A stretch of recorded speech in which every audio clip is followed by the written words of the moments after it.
সাইডগুলো থেকে জল নামছিল না ঠিকঠাক, তার জন্য এই পজিশান থেকে জল ওভার হয়ে কাস্টমারের পয়েন্টে এখান থেকে জল সাইড দিয়ে বেরিয়ে এই সোজা করে নেমে যাচ্ছিল।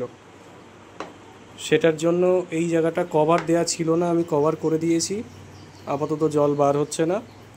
আর এই পয়েন্টগুলো একটু বেশি উঁচু ছিল, কাটিংগুলো আমি একটু বেশি বেশি করে নিচের দিকে কাটিং করে দিয়েছি। এরপর জলটা ভালোভাবে ফ্লো হচ্ছে।